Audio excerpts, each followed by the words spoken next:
Votre inquiétude face au travail ordinaire n'est pas un hasard. Dieu a réservé un plus grand dessein pour ses élus. Le moment est venu de découvrir votre véritable mission divine. Avez-vous déjà ressenti que, même en faisant tout correctement, votre cœur était toujours inquiet au travail? Que malgré vos efforts, quelque chose semblait manquer? Peut-être est-ce plus qu'un simple sentiment. Peut-être est-ce la voix de Dieu essayant de vous montrer quelque chose.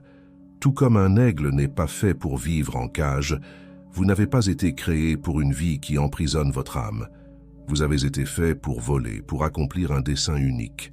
Ce que vous ressentez n'est pas une faiblesse, c'est l'inquiétude de quelqu'un qui porte un plus grand dessein, une mission donnée par le Seigneur. Cette sensation de malaise, ce inconfort que vous expérimentez quotidiennement dans votre environnement de travail, n'est pas un signe d'échec ou d'inadéquation. C'est un appel divin, un murmure doux mais persistant du Créateur de l'univers qui dit « Mon fils, ma fille, je t'ai fait pour quelque chose de plus grand ». Les élus ne vivent pas par ce qui est visible aux yeux humains, mais par l'appel que Dieu a placé dans leur cœur. Quand vous ne vous sentez pas à votre place dans des emplois ordinaires, c'est parce que votre esprit cherche quelque chose qui ne peut être trouvé que dans le service d'un dessein plus grand. Cette incompatibilité avec les emplois conventionnels n'est pas un défaut de votre caractère ou de vos compétences. C'est un reflet de votre désir profond de liberté, d'authenticité et d'alignement spirituel. Alors que le monde cherche la stabilité et la routine, les élus cherchent le sens. Ils ne peuvent pas se conformer, car Dieu les a appelés à transformer, à diriger, à être une lumière dans un monde d'obscurité. Vous pouvez vous sentir comme un poisson hors de l'eau dans des environnements d'entreprise traditionnels, mais rappelez-vous, vous n'avez pas été fait pour nager dans des eaux peu profondes. Votre destin est l'océan ouvert, où votre foi et vos dons peuvent s'épanouir pleinement. Peut-être avez-vous déjà ressenti cette sensation d'épuisement à la fin d'une journée dans un environnement qui semblait vous vider de votre énergie. Peut-être avez-vous senti qu'en disant « oui » à un emploi ordinaire, vous disiez « non » à votre propre âme. Cette expérience est partagée par beaucoup d'élus de Dieu. C'est comme une graine plantée au mauvais endroit, elle ne peut pas s'épanouir. Mais quand elle est dans le bon sol, elle pousse avec force et dessein. Dieu ne nous a pas créés pour être des pièces d'une machine sans âme. Il nous a fait pour être des instruments de son amour, pour inspirer, pour diriger, pour servir avec dessein. Quand vous sentez que vous ne faites que survivre au lieu de vivre pleinement, c'est un signe clair qu'il est temps de chercher quelque chose de plus profond, quelque chose qui résonne avec l'essence de votre être. L'apôtre Paul a écrit dans Romains 12:2 « Ne vous conformez pas au siècle présent, mais soyez transformés par le renouvellement de l'intelligence, afin que vous discerniez quelle est la volonté de Dieu, ce qui est bon, agréable et parfait. » Ce verset nous rappelle que nous n'avons pas été appelés à nous conformer, mais à transformer. Et cette transformation commence en nous, avec le renouvellement de notre esprit et de notre âme.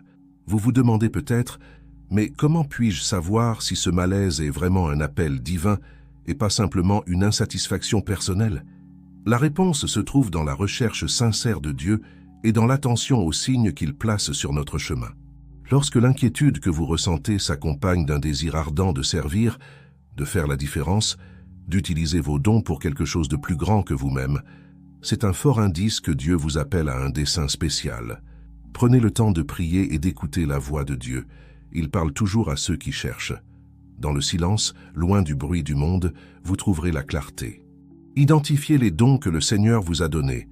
Ce sont les indices du dessein qu'il veut que vous accomplissiez. Peut-être avez-vous un don pour enseigner, pour consoler, pour diriger ou pour créer. Ces talents ne sont pas des accidents. Ce sont des outils divins qui vous ont été confiés pour un dessein spécifique. Faites de petits pas vers une vie plus alignée avec votre appel. Dieu honore chaque effort vers la mission qu'il vous a confiée. N'attendez pas de grandes opportunités ou des moments parfaits. Commencez là où vous êtes. Utilisez ce que vous avez. Faites ce que vous pouvez. Rappelez-vous, Dieu n'appelle pas les qualifiés. Il qualifie les appelés. Faites confiance au processus. En vous embarquant dans ce voyage de découverte et d'alignement avec votre dessein divin, vous ferez face à des défis. Peut-être craignez-vous de renoncer à la stabilité d'un emploi conventionnel, ou peut-être ferez-vous face à des critiques de personnes qui ne comprennent pas votre chemin. Ces difficultés font partie du plan de Dieu pour façonner votre caractère et vous préparer à ce qu'il a réservé pour vous. Le prophète Jérémie a fait face au rejet et à l'incompréhension lorsqu'il a suivi l'appel de Dieu. Il est même allé jusqu'à se lamenter. « Malheur à moi, ma mère, de ce que tu m'as fait naître, homme de dispute et de querelle pour tout le pays. » Jérémie 15:10. Cependant, Dieu l'a fortifié et l'a utilisé puissamment. De même, vos luttes actuelles vous préparent à un impact plus grand dans le futur. Cherchez la sagesse dans la parole de Dieu et dans des livres inspirants qui vous fortifient. La Bible regorge d'histoires de personnes ordinaires qui ont été appelées à des desseins extraordinaires. Moïse était un berger quand Dieu l'a appelé à conduire tout un peuple. David était un jeune berger quand il a été oint pour être roi. Pierre était un simple pêcheur avant de devenir l'un des piliers de l'Église primitive. Ces histoires nous rappellent que Dieu ne regarde pas nos qualifications mondaines, mais notre cœur et notre disposition à le servir. Entourez-vous de personnes qui partagent la même foi et la même vision de la vie. Trouvez une communauté qui comprend et soutient votre voyage. Tout comme Barnabas a été un encouragement pour Paul dans son ministère, vous avez besoin de personnes qui croient en vous et en l'appel que Dieu a placé dans votre vie.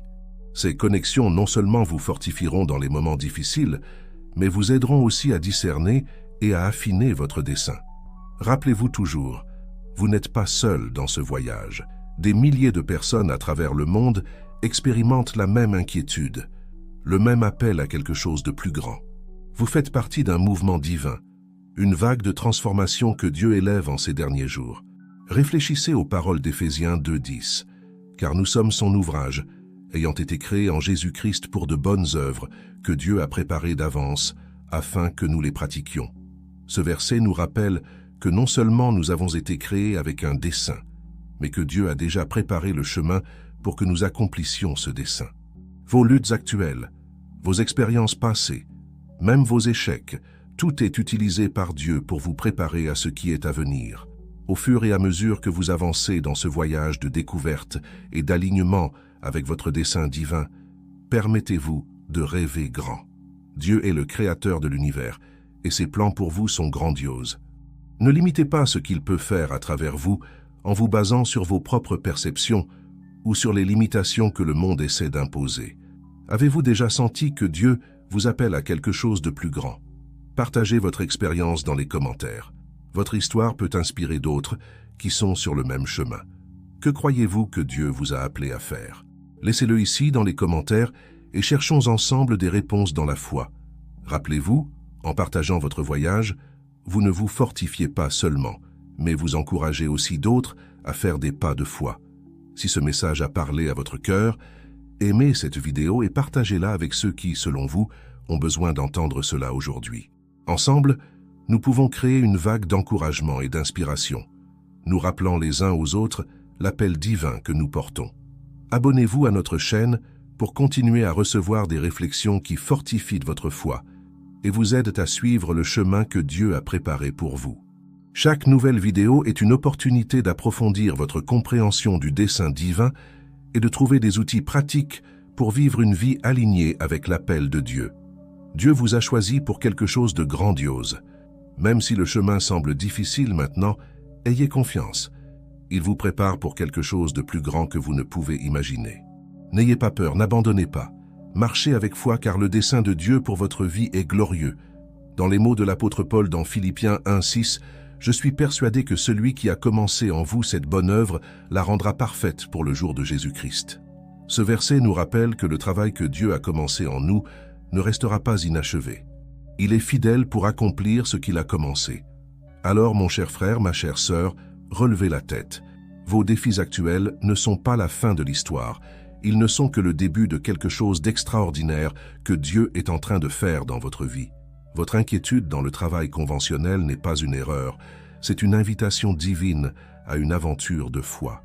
Dans les prochaines parties de notre réflexion, nous explorerons plus profondément comment identifier votre appel spécifique, surmonter les obstacles qui surgissent en chemin et vivre une vie de dessein et d'impact. Préparez votre cœur, ouvrez votre esprit et disposez-vous à être transformé par la puissance du Saint-Esprit. Rappelez-vous toujours, vous êtes aimé, vous êtes choisi, vous avez un dessein divin. Et rien, absolument rien, ne peut empêcher les plans de Dieu pour votre vie quand vous vous abandonnez complètement à lui. Que la paix du Christ, qui surpasse toute intelligence, garde votre cœur et votre esprit tandis que vous marchez vers votre destin divin. Lorsque nous parlons de ne pas s'adapter aux emplois conventionnels, nous ne promouvons pas une rébellion sans but ou une fuite des responsabilités. Au contraire, nous reconnaissons que Dieu nous a créés avec une singularité qui ne peut être contenue dans des moules préfabriqués. Le roi David, dans l'un de ses psaumes, a déclaré « Je te loue de ce que je suis une créature si merveilleuse ». Psaume 139, 14. Cette déclaration nous rappelle que notre unicité est une expression de l'amour et de la créativité de Dieu. Pensez un moment. Pourquoi Dieu nous créerait-il chacun de manière si unique si son plan était que nous vivions tous des vies identiques et prévisibles? La diversité que nous voyons dans la création, depuis les empreintes digitales uniques de chaque être humain jusqu'à la variété infinie de fleurs et d'animaux, est un témoignage du Dieu qui valorise l'individualité et la créativité. Quand vous sentez que vous ne vous intégrez pas dans un environnement de travail conventionnel, c'est peut-être parce que Dieu vous appelle à créer quelque chose de nouveau, à innover, à apporter son royaume de manière que le monde n'a pas encore vue. Rappelez-vous les paroles d'Ésaïe 43, 19. « Voici, je vais faire une chose nouvelle sur le point d'arriver. Ne la connaîtrez-vous pas? Dieu fait toujours de nouvelles choses, et il veut vous utiliser comme instrument de cette nouveauté. Cependant, il est important de reconnaître que ce chemin n'est pas facile. Souvent, suivre l'appel de Dieu signifie nager à contre-courant, faire face à l'incompréhension des amis et de la famille, et même lutter contre nos propres doutes et peurs. Vous pouvez vous demander « Et si je me trompais? Et si c'était juste un caprice de ma part et pas vraiment la volonté de Dieu ?» Ces doutes sont naturels et même sains lorsqu'ils nous conduisent à chercher plus profondément la volonté de Dieu. L'apôtre Paul nous conseille dans 1 Thessaloniciens 5, 21 « Mais examinez toutes choses, retenez ce qui est bon. » Ce verset nous encourage à ne pas accepter aveuglément chaque impulsion ou idée, mais à les examiner à la lumière de la parole de Dieu et de la sagesse qu'il nous donne. Une manière pratique de discerner si ce que vous ressentez est vraiment un appel de Dieu est d'observer les fruits. Jésus a dit dans Matthieu 7,16 « Vous les reconnaîtrez à leurs fruits ». Si le désir de suivre un chemin différent du conventionnel s'accompagne d'un amour croissant pour Dieu et pour le prochain, d'un désir sincère de servir et de bénir les autres, et d'une paix intérieure, même au milieu des incertitudes extérieures, ce sont de bons indicateurs que vous êtes sur la bonne voie. De plus, il est fondamental de chercher des conseils sages. Proverbe 11, 14 nous dit « Quand la direction fait défaut, le peuple tombe, et le salut est dans le grand nombre des conseillers. » Cherchez des mentors spirituels, des personnes qui marchent avec Dieu depuis plus longtemps et qui peuvent offrir une perspective équilibrée et biblique sur votre situation. Alors que nous poursuivons notre voyage de découverte et d'alignement avec le dessein divin, il est crucial d'aborder les défis spécifiques que beaucoup rencontrent en essayant de concilier leur appel spirituel avec les réalités pratiques de la vie professionnelle. Beaucoup des élus de Dieu se trouvent à un carrefour, ressentant une profonde tension entre le désir de suivre leur appel et la nécessité de subvenir à leurs besoins et à ceux de leur famille. Cette tension n'est pas nouvelle. Tout au long de l'histoire biblique, nous voyons des hommes et des femmes de Dieu faire face à des dilemmes similaires. Pensez à Joseph, vendu comme esclave puis injustement emprisonné, mais ne perdant jamais de vue le dessein de Dieu pour sa vie, ou à Daniel, exilé dans une terre étrangère, devant naviguer entre sa foi et les exigences d'un gouvernement païen, ou encore à Priscille et Aquilas, qui étaient fabricants de tentes, mais qui ont utilisé leur profession comme plateforme pour le ministère. Ces exemples nous rappellent qu'il n'y a pas de division claire entre le séculier et le sacré dans la vie d'un enfant de Dieu. Chaque aspect de nos vies, y compris notre travail, peut et doit être une expression de notre dévotion à Dieu. Comme Paul l'a écrit dans Colossiens 3, 23 à 24, « Tout ce que vous faites, faites-le de bon cœur, comme pour le Seigneur et non pour des hommes, sachant que vous recevrez du Seigneur l'héritage pour récompense. Servez Christ, le Seigneur. » Cependant, cela ne signifie pas que le voyage soit facile. Beaucoup d'élus de Dieu éprouvent une profonde inquiétude dans des environnements de travail conventionnels.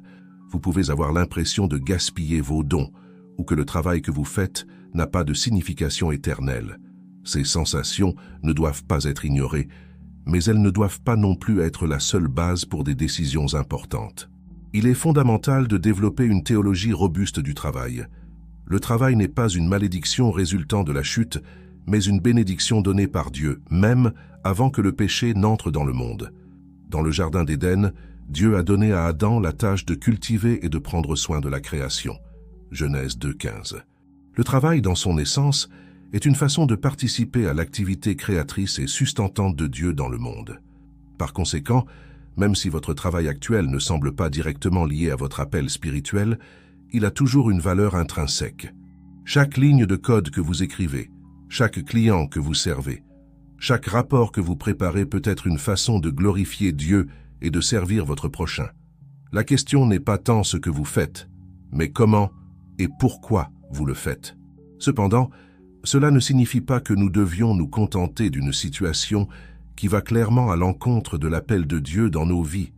Si vous sentez constamment que vos dons sont sous-utilisés ou que vous êtes appelé à quelque chose de différent, il est important de prendre ces sensations au sérieux. Le processus de transition d'une carrière conventionnelle à une carrière plus alignée avec votre appel divin ne se produit généralement pas du jour au lendemain. Pour beaucoup, c'est un voyage progressif qui implique beaucoup de prières, de planification et de préparation. Voici quelques étapes pratiques que vous pouvez envisager. Cherchez la clarté à travers la prière et l'étude de la parole. Consacrez régulièrement du temps à chercher la direction de Dieu. Jeûnez si vous vous y sentez conduit. Soyez attentifs non seulement aux signes externes, mais aussi à la paix intérieure qui vient lorsque nous sommes alignés avec la volonté de Dieu. Faites un inventaire de vos dons et passions. Quelles sont les choses que vous faites naturellement bien? Qu'est-ce qui vous donne de l'énergie? Où voyez-vous la plus grande intersection entre vos compétences, vos passions et les besoins du monde? Cherchez le mentorat et les conseils. Trouvez des personnes qui sont plus avancées dans le voyage de foi et qui peuvent offrir une orientation sage. Rappelez-vous Proverbe 15-22. Les projets échouent, faute d'une assemblée qui délibère, mais ils réussissent quand il y a de nombreux conseillers. Préparez-vous. Si votre appel nécessite des compétences ou des connaissances spécifiques que vous ne possédez pas encore, commencez à vous préparer. Cela peut impliquer des études formelles, des formations, ou simplement consacrer du temps à développer vos compétences. Soyez ouverts aux opportunités. Parfois, Dieu ouvre des portes de manière inattendue. Soyez attentifs aux opportunités qui se présentent, même si elles semblent initialement petites ou insignifiantes. Faites confiance au temps de Dieu. Rappelez-vous que Dieu travaille souvent en coulisses, préparant le chemin bien avant que nous ne voyions les résultats. Comme le dit Ecclésiaste 3:1, il y a un temps pour tout, un temps pour toute chose sous les cieux. Il est important de se rappeler que suivre l'appel de Dieu ne signifie pas toujours un changement dramatique de carrière. Pour certains, cela peut signifier rester dans leur domaine actuel, mais avec une nouvelle perspective et un nouveau but. Pour d'autres, cela peut impliquer une transition graduelle sur plusieurs années. Quel que soit le chemin spécifique que Dieu a pour vous, rappelez-vous que le processus est aussi important que la destination. Dieu s'intéresse non seulement à ce que vous faites, mais à qui vous devenez tout au long du voyage. Chaque défi, chaque moment de doute, chaque victoire est une opportunité de grandir dans la foi et le caractère. Souvent, le plus grand obstacle que nous rencontrons n'est pas externe, mais interne. Nos propres doutes, peurs et insécurités peuvent nous empêcher de faire des pas de foi. C'est ici que la vérité de la parole de Dieu devient cruciale. Nous devons constamment renouveler nos esprits avec la vérité de qui Dieu dit que nous sommes. Dans 2 Corinthiens 3, 5, 6, Paul écrit « Ce n'est pas à dire que nous soyons par nous-mêmes capables de concevoir quelque chose comme venant de nous-mêmes. Notre capacité, au contraire, vient de Dieu. Il nous a aussi rendus capables d'être ministres d'une nouvelle alliance. Ce passage nous rappelle que notre capacité à accomplir l'appel de Dieu ne vient pas de nous-mêmes, mais de Dieu. Nous n'avons pas besoin de compter sur notre propre force, sagesse ou habileté. Nous devons faire confiance à Dieu, qui nous rend capables et nous équipe pour la tâche qu'il nous a confiée. En même temps, il est important de se rappeler que suivre l'appel de Dieu ne garantit pas une vie exempte de difficultés. En fait, c'est souvent tout le contraire. Lorsque nous nous alignons avec le dessein de Dieu, nous faisons souvent face à de l'opposition, tant spirituelle que pratique. L'apôtre Paul, qui a pleinement vécu son appel, a écrit « Car une porte grande et d'un accès efficace m'est ouverte, et les adversaires sont nombreux. » 1 Corinthiens 16, 9. Remarquez qu'il a vu les adversaires non pas comme un signe d'abandon, mais comme un indicateur qu'il était sur la bonne voie. Lorsque vous faites face à de l'opposition ou à des difficultés dans votre voyage d'alignement avec votre appel divin, voyez cela comme une opportunité de croissance et de dépendance envers Dieu. Rappelez-vous les paroles de Jacques 1, 2, 4. « Mes frères, regardez comme un sujet de joie complète les diverses épreuves auxquelles vous pouvez être exposés, sachant que l'épreuve de votre foi produit la patience.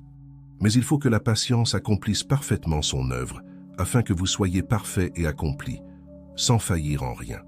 Au fur et à mesure que vous avancez dans votre voyage, il est crucial de maintenir une perspective éternelle.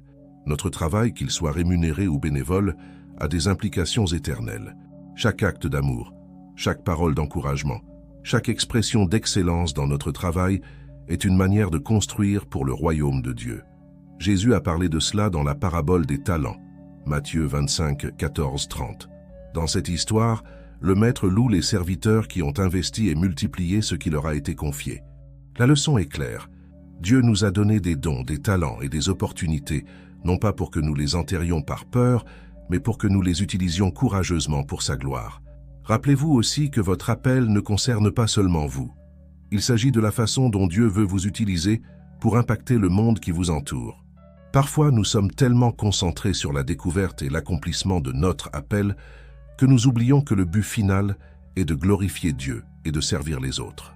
Dans Éphésiens 2, 10, nous lisons « Car nous sommes son ouvrage, ayant été créés en Jésus-Christ pour de bonnes œuvres que Dieu a préparées d'avance afin que nous les pratiquions. » Remarquez que les bonnes œuvres ont déjà été préparées par Dieu. Notre tâche est de les discerner et de les pratiquer en obéissance. Cela signifie que, même si vous n'avez pas encore une clarté totale sur votre appel spécifique, vous pouvez commencer dès aujourd'hui à vivre avec un but. Regardez autour de vous. Quels sont les besoins que vous voyez? Comment pouvez-vous utiliser vos dons et vos ressources pour bénir les autres et glorifier Dieu? En faisant cela, vous découvrirez que la clarté vient souvent à travers l'action. Parfois, nous devons faire un pas de foi, même quand nous n'avons pas toutes les réponses. C'est dans le processus de servir, de s'impliquer, d'essayer de nouvelles choses que nous découvrons souvent davantage sur notre appel. Rappelez-vous aussi que votre appel peut évoluer au fil du temps. Dieu peut vous utiliser de différentes manières à différentes saisons de votre vie. L'important est de garder un cœur ouvert et obéissant, prêt à suivre partout où il vous conduit. En concluant cette partie de notre réflexion, je veux vous encourager à faire un pas aujourd'hui, peu importe à quel point il est petit. Peut-être s'agit-il de consacrer plus de temps à la prière et à l'étude de la parole. Peut-être s'agit-il d'avoir une conversation courageuse avec votre patron sur la façon dont vous pouvez utiliser davantage vos dons au travail. Peut-être s'agit-il de vous porter volontaire dans un ministère qui résonne avec votre cœur. Rappelez-vous les paroles de Josué 1, 9. Ne t'ai-je pas donné cet ordre? Fortifie-toi et prends courage. Ne t'effraie point et ne t'épouvante point, car l'Éternel, ton Dieu, est avec toi dans tout ce que tu entreprendras. Ce même Dieu qui était avec Josué est avec vous aujourd'hui, guidant vos pas, fortifiant votre cœur et ouvrant des chemins là où il semble ne pas y avoir d'issue. Vous êtes aimés, vous êtes choisis, vous avez un dessein divin. Et à mesure que vous avancez dans la foi, en vous confiant non pas en votre propre force, mais dans la grâce et la puissance de Dieu, vous découvrirez qu'il est plus que capable de faire infiniment au-delà de tout ce que nous demandons ou pensons. Éphésiens 3, 20. Vous n'avez pas besoin de quitter immédiatement votre emploi pour commencer à vivre votre appel. Cherchez des moyens d'incorporer vos dons et vos passions dans votre travail actuel, ou envisagez de démarrer un projet parallèle ou un ministère bénévole qui vous permette d'explorer votre appel tout en maintenant la stabilité financière. Vivre une vie alignée avec l'appel de Dieu n'est pas un sprint mais un marathon. Comme l'apôtre Paul l'a écrit dans Philippiens 3, 13, 14. « Frères, je ne pense pas l'avoir saisi, mais je fais une chose. Oubliant ce qui est en arrière et me portant vers ce qui est en avant, je cours vers le but pour remporter le prix de la vocation céleste de Dieu en Jésus-Christ. » Ce passage nous offre plusieurs leçons importantes sur la façon de maintenir notre vision et notre motivation. Reconnaissez que c'est un voyage continu. Cela requiert de la persévérance, de la résilience et un ancrage profond en Dieu. Paul, même avec toute sa connaissance et son expérience, reconnaît qu'il n'est pas arrivé à la perfection. De même, nous devons comprendre que l'alignement avec notre appel divin est un processus continu de croissance et de découverte. Laissez le passé derrière vous. Que le passé soit marqué par des échecs ou des succès, nous ne devons pas nous y accrocher. Les échecs ne nous définissent pas et les succès passés ne sont pas une garantie pour le futur. Chaque jour est une nouvelle opportunité de marcher avec Dieu. Gardez votre attention sur l'avenir. Paul parle d'avancer vers ce qui est en avant. Cela implique une attitude proactive, d'attente et d'espérance. Nous ne sommes pas appelés à une vie de passivité, mais de mouvement constant vers le dessein de Dieu. Ayez un objectif clair. Paul parle de courir vers le but. Avoir une vision claire de ce à quoi Dieu nous a appelés nous aide à garder notre concentration et notre motivation, surtout dans les moments difficiles. Gardez une perspective éternelle. Le prix dont Paul parle n'est pas quelque chose de terrestre ou de temporaire, mais l'appel céleste de Dieu en Jésus-Christ. Lorsque nous gardons nos yeux fixés sur l'éternité, les difficultés présentes prennent une nouvelle perspective. Cependant, même avec cette compréhension, il y aura des moments où nous nous sentirons découragés, fatigués ou prêts à abandonner. Dans ces moments-là, il est crucial de se rappeler que nous ne sommes pas seuls dans ce voyage. Le prophète Élie, l'un des plus grands serviteurs de Dieu dans l'Ancien Testament, a traversé un tel moment. Après une grande victoire spirituelle sur le mont Carmel, il s'est retrouvé en fuite, effrayé et demandant à Dieu de lui ôter la vie. 1 Roi 19. La réponse de Dieu à Élie est instructive pour nous. Il n'a pas réprimandé Élie pour son découragement. Au lieu de cela, il a pris soin des besoins physiques d'Élie, lui a permis de se reposer, puis lui a parlé dans un murmure doux et léger. 1 Roi 19-12. Ce passage nous rappelle plusieurs vérités importantes. Le soin physique est important. Parfois, notre découragement spirituel est lié à l'épuisement physique. Il est important de prendre soin de notre santé, de nous reposer adéquatement et de maintenir un équilibre sain dans nos vies. Dieu comprend nos faiblesses. Il ne nous condamne pas lorsque nous nous sentons découragés. Au lieu de cela, il s'approche de nous avec compassion et soin. Dieu parle souvent dans des moments de calme. Au milieu du bruit et de l'agitation de la vie, il peut être difficile d'entendre la voix de Dieu. Il est crucial de réserver des moments de silence et de solitude pour entendre sa voix. Dieu a toujours un plan plus grand. Même quand Élie pensait qu'il était seul et que son ministère était terminé, Dieu a révélé qu'il avait encore beaucoup de travail à lui faire faire. Quand nous nous sentons découragés dans notre voyage d'alignement avec notre appel divin, nous pouvons suivre l'exemple de David, qui a écrit dans le psaume 42:5 « Pourquoi t'abattes-tu, mon âme, et gémis-tu au-dedans de moi? Espère en Dieu, car je le louerai encore. Il est mon salut et mon Dieu. » Remarquez comment David se parle à lui-même, réorientant ses pensées et ses émotions vers Dieu. C'est une pratique puissante que nous pouvons adopter. Quand nous nous sentons découragés, nous pouvons activement choisir de concentrer notre attention sur Dieu, sur sa fidélité dans le passé et sur ses promesses pour l'avenir. Une autre pratique puissante pour maintenir notre vision et notre motivation est la gratitude. L'apôtre Paul, écrivant depuis une prison romaine, exhortait les Philippiens « Réjouissez-vous toujours dans le Seigneur. Je le répète, réjouissez-vous. » Philippiens 4:4. Ce n'était pas une joie basée sur les circonstances, mais sur une profonde confiance en Dieu. Cultiver un cœur reconnaissant nous aide à garder la bonne perspective.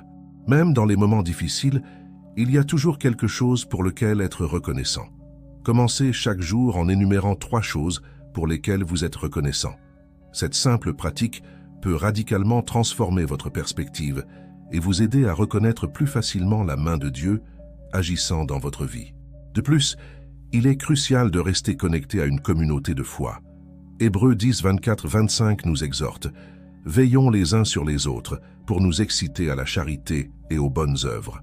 N'abandonnons pas notre assemblée, comme c'est la coutume de quelques-uns, mais exhortons-nous réciproquement, et cela d'autant plus que vous voyez s'approcher le jour. » Être en communion avec d'autres croyants nous apporte encouragement, responsabilité et perspective. Quand nous luttons, d'autres peuvent nous encourager. Quand nous sommes aveugles au progrès que nous avons fait, d'autres peuvent nous aider à voir à quel point nous avons grandi. Quand nous perdons de vue notre appel, d'autres peuvent nous rappeler la vision que Dieu nous a donnée. Rappelez-vous aussi l'importance de célébrer les petites victoires en cours de route. Parfois, nous sommes tellement concentrés sur l'objectif final que nous oublions de reconnaître les progrès que nous avons déjà accomplis. Chaque pas d'obéissance, chaque acte de foi, chaque moment de croissance est une victoire qui mérite d'être célébrée. Mes chers frères et sœurs en Christ, avant de clore ce moment spécial de connexion spirituelle, je veux vous remercier pour votre présence. En tant que personne choisie par Dieu, chaque moment que nous passons ensemble est une bénédiction. Si cette vidéo a touché votre cœur et renforcé votre foi, je vous demande de laisser votre j'aime. C'est ce petit cœur bleu juste en dessous de la vidéo. Cela nous aide à apporter ce message d'amour et d'espoir à plus de personnes de notre âge qui cherchent aussi cette connexion spéciale avec Dieu. Et si vous ne faites pas encore partie de notre famille spirituelle sur cette chaîne, c'est très simple de participer. Cliquez sur le bouton rouge « S'abonner ».